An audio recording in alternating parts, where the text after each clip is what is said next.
Hello friends, welcome to Indian study पर आपका स्वागत है। दोस्तों, आज के इस वीडियो में हम आप लोगों के लिए जीके का टेस्ट लेकर के आए हैं, जो कि आपके आने वाले एग्जाम्स यूपी जेल ऑर्डर के लिए बहुत ही ज़्यादा इंपॉर्टेंट है।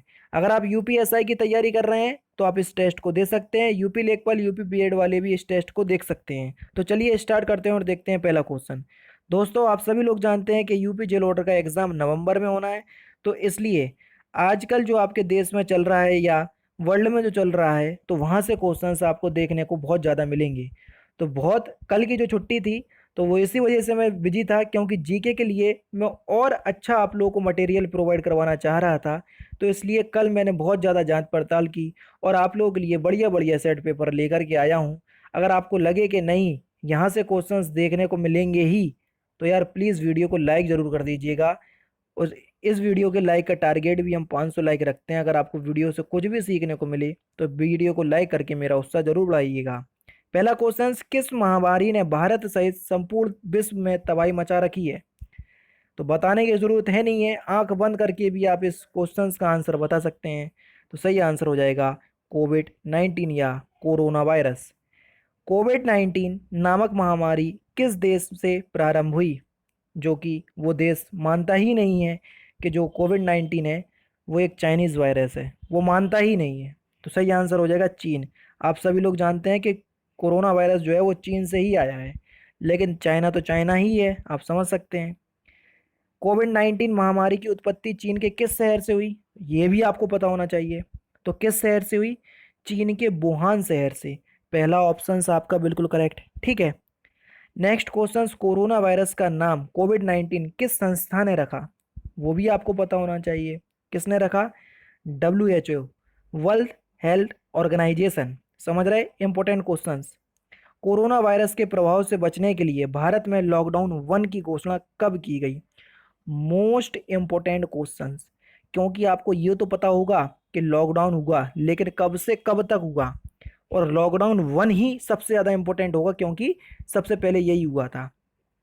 तो कब से की गई थी? तो आपका सही आंसर हो जाएगा 25 मार्च से 14 अप्रैल तक, यानी कि इस क्वेश्चन का दूसरा ऑप्शन करेक्ट।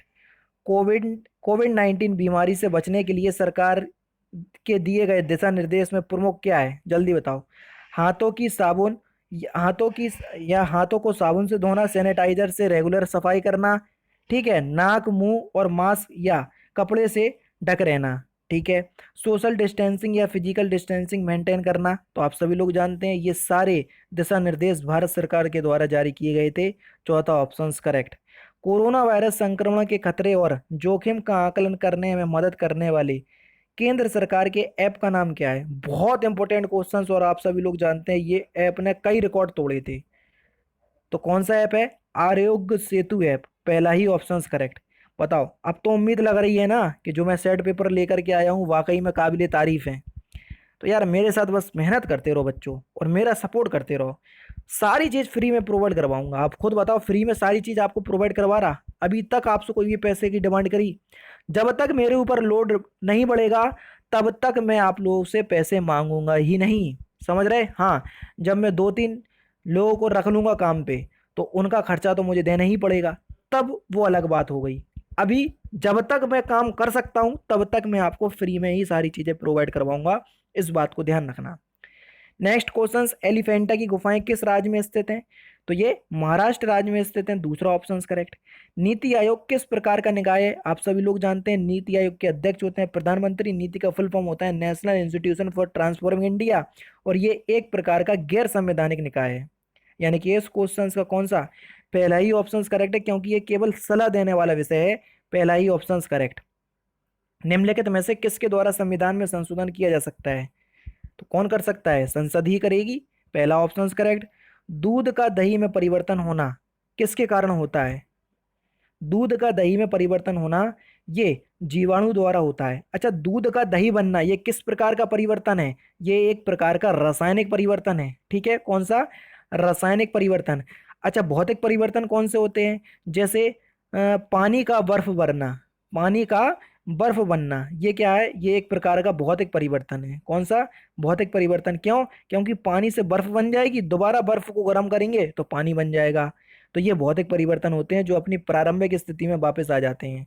लेकिन दूध से दही बन सकता है, लेकिन दही से क्या दोबारा दूध बन सकता नहीं, तो इसलिए ये रासायनिक परिवर्तन।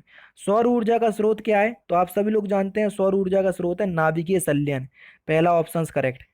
नेक्स्ट क्वेश्चन, भारत का सर्वोच्च पर्वत शिखर कौन सा है? भारत की बात हो रही है तो भारत का सर्वोच्च पर्वत शिखर है गॉडविन ऑस्टिन K2। चौथा ऑप्शन करेक्ट। कंप्यूटर का मस्तिष्क किसे कहा जाता है? सिंपल और इंपोर्टेंट क्वेश्चन, सीपीयू को कहा जाता है। सीपीयू का फुल फॉर्म भी आपको पता होना चाहिए, सेंट्रल प्रोसेसिंग यूनिट। ठीक है। नेक्स्ट क्वेश्चन, मौलिक अधिकारों में संशोधन कौन कर सकता है? तो कौन करेगा मौलिक अधिकारों में संशोधन? संसद ही करेगी। तीसरा ऑप्शन करेक्ट। मौलिक अधिकार कहाँ से लिए गए हैं? अमेरिका से। संशोधन की जो प्रक्रिया है किस अनुच्छेद के तहत आती है? अनुच्छेद 368। तो ये सारे इंपॉर्टेंट क्वेश्चन से पता होना चाहिए। राज्य की विधानसभा के सत्रावसन का आदेश किसके द्वारा जारी किया जाता है? तो किसके द्वारा जारी किया जाता है? राज्य की विधानसभा की बात हो तो राज्यपाल द्वारा। तीसरा ऑप्शन आपका बिल्कुल करेक्ट। चंद्रगुप्त मौर्य ने निम्नलिखित में से किस ग्रीक शासक को हराया था? तो किसको हराया था चंद्रगुप्त मौर्य ने? सेल्यूकस निकेटर को। पहला ऑप्शन करेक्ट। अच्छा, इसकी जो पीडीएफ है ना, बिल्कुल फ्री है, कोई भी पैसा नहीं लिया जाएगा आपसे। ठीक है। कैसे डाउनलोड करने हैं? डिस्क्रिप्शन में टेलीग्राम चैनल का लिंक दिया हुआ है। जो नए बच्चे ऐड हो रहे हैं, रात के 10 बजे के आसपास मैं सारी पीडीएफ बिल्कुल एक साथ सारी क्लास की पीडीएफ आपको प्रोवाइड करवा देता हूँ। ठीक है। नेक्स्ट क्वेश्चन की तरफ चलें। नेक्स्ट क्वेश्चन आपके सामने, क्लोरोफिल में कौन सा पोषक तत्व पाया जाता है? Important question. तो कौन सा पोषक तत्व पाया जाता है? एक ही पोषक तत्व है, मैग्नीशियम। और बहुत इंपॉर्टेंट क्वेश्चन है। 1 रुपए के नोट पर किसके हस्ताक्षर होते हैं? जल्दी बताओ। 1 रुपए के नोट पर कई बच्चे कंफ्यूज होते हैं और कंफ्यूजन के दौरान आप लोग लगाते हो वित्त मंत्री। नहीं भैया, वित्त मंत्री के नहीं होते हैं, वित्त सचिव के होते हैं। दूसरा ऑप्शन करेक्ट। किस तापमान पर जल का घनत्व अधिकतम होता है? किस तापमान पर जल का घनत्व अधिकतम होता है? तो किस तापमान पर? तो आप सभी लोग जानते हैं कौन से तापमान पर। तो आपका सही आंसर हो जाएगा -4 डिग्री सेंटीग्रेड पर। पहला ही ऑप्शन करेक्ट। नेक्स्ट क्वेश्चन, जिला पंचायत का सदस्य बनने के लिए आपको कम से कम कितनी आयु का होना चाहिए? जिला पंचायत की बात हो रही है तो जिला पंचायत के लिए जो एज रखी गई है वो रखी गई है 21 ईयर। तीसरा ऑप्शन बिल्कुल करेक्ट। पुलिस विभाग का प्रधान अधिकारी कौन होता है? बता चुका है, ये क्वेश्चन पहले भी हो चुका है। तो कौन होता है? डीजीपी। पहला ही ऑप्शन आपका बिल्कुल करेक्ट है। नेक्स्ट क्वेश्चन आपके सामने, भातखंडे हिंदुस्तानी संगीत महाविद्यालय उत्तर प्रदेश के किस नगर में स्थित है? तो ये कहाँ पर स्थित है? पता होना चाहिए, बहुत सिंपल क्वेश्चन है, लखनऊ में। पहला ऑप्शन करेक्ट। रेड स्क्वायर निम्नलिखित में से कहाँ स्थित है? रेड स्क्वायर तो निम्नलिखित में से कहाँ स्थित है? तो ये मॉस्को में स्थित है। तीसरा option correct. Statue of unity स्थित है कहाँ पर? जल्दी बताओ। यूनिटी बोल दिया मैंने, क्यों? क्योंकि वही ज़्यादातर ध्यान रहता है, वो तो गुजरात के नर्मदा जिले में है। स्टैचू ऑफ लिबर्टी की बात हो रही है। स्टैचू ऑफ लिबर्टी कहाँ पर स्थित है? तो ये न्यूयॉर्क में स्थित है। दूसरा ऑप्शन करेक्ट।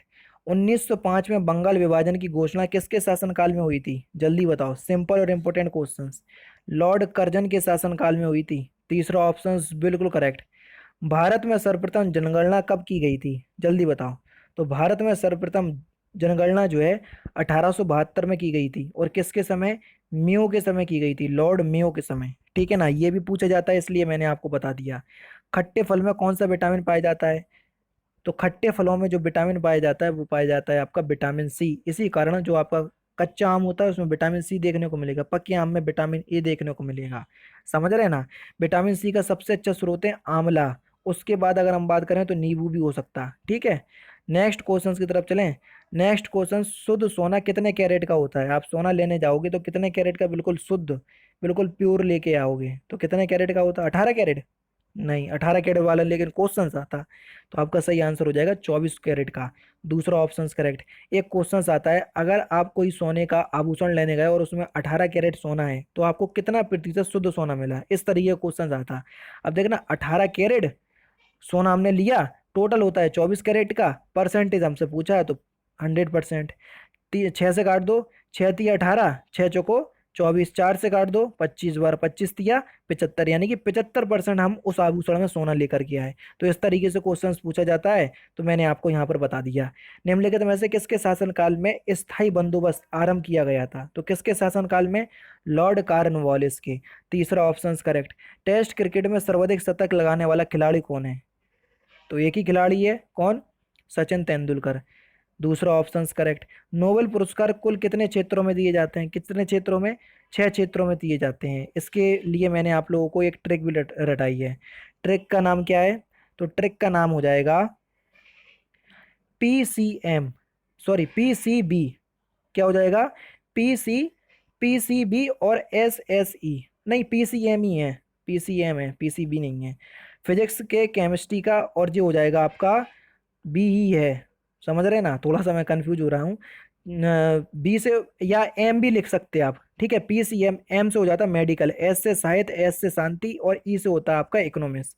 समझ में आया कि नहीं आया वो मैं आपको बता देता हूँ। देखो PCM SSE, फी से फिजिक्स, सी से केमिस्ट्री, एम से मेडिकल कर लेना, चिकित्सा, नहीं तो मैथ जोड़ दो तो मैथ नहीं होता, ध्यान रखना। मेडिकल यानी कि चिकित्सा, साहित्य, शांति, और जे ई से इकोनॉमिक्स, ठीक है। नेक्स्ट क्वेश्चन से आपका, किस मुगल शासक के कार्यकाल में चित्रकला चरम पर थी? तो कौन सा मुगल शासक था? एक ही मुगल शासक था, जहांगीर। वखीरा पक्षी विहार उत्तर प्रदेश के किस जिले में स्थित है? वखीरा की बात हो रही है तो किस जिले में स्थित है? ये संत कबीर नगर में स्थित है। तीसरा ऑप्शन करेक्ट। सूचना प्रौद्योगिकी अधिनियम 2000 के तहत साइबर क्राइम के लिए दंड स्वरूप कितने वर्ष की सजा का प्रावधान है? तो कितने वर्ष की सजा का प्रावधान है? कम से कम 3 वर्ष की सजा का प्रावधान है। पहला ऑप्शन करेक्ट। राष्ट्रीय मानवाधिकार आयोग का गठन कब किया गया? तो कब किया गया था राष्ट्रीय मानवाधिकार आयोग का गठन? 1993 में। पहला ही ऑप्शन करेक्ट है। और लास्ट क्वेश्चन, जीएसटी बिल को सर्वप्रथम, लास्ट नहीं है, सेकंड लास्ट है, ठीक है। जीएसटी बिल को सर्वप्रथम पारित करने वाला राज्य कौन सा है? तो आप सभी लोग जानते हैं, बता भी चुका हूं, वो राज्य है आपका असम। अब ये लास्ट क्वेश्चन है जो कि आपके लिए छोटा सा प्यारा सा, मार्क जुकरबर्ग ने फेसबुक की स्थापना कब की थी, किस वर्ष की थी? बढ़िया इंपॉर्टेंट क्वेश्चन है ना, इसलिए कह रहा हूँ कि बहुत मेहनत से सेट लेकर के आया हूँ। अगर आपको लगे तो प्लीज़ दोस्तों वीडियो को लाइक और शेयर जरूर कर दीजिएगा। तो दोस्तों ये थे आपका सेट पेपर आज का जीके का, जो कि बहुत ही अच्छा था। मेरे हिसाब से तो ऐसे ही क्वेश्चंस आपके एग्जाम में पूछे जाएंगे, तो इसलिए आप लोग हमारे चैनल के साथ जुड़े रहिए। तो मिलते हैं नेक्स्ट वीडियो में। तो दोस्तों फिलहाल की वीडियो में सिर्फ इतना ही। अगर आपको वीडियो पसंद आए तो प्लीज़ दोस्तों वीडियो को लाइक कीजिए, शेयर कीजिए, और साथ ही साथ हमारे चैनल को सब्सक्राइब करना ना भूलें, क्योंकि मैं रोजाना इसी तरह की वीडियोस आप लोगों के लिए लाता रहता हूँ। नमस्कार दोस्तों, जय हिंद, जय भारत।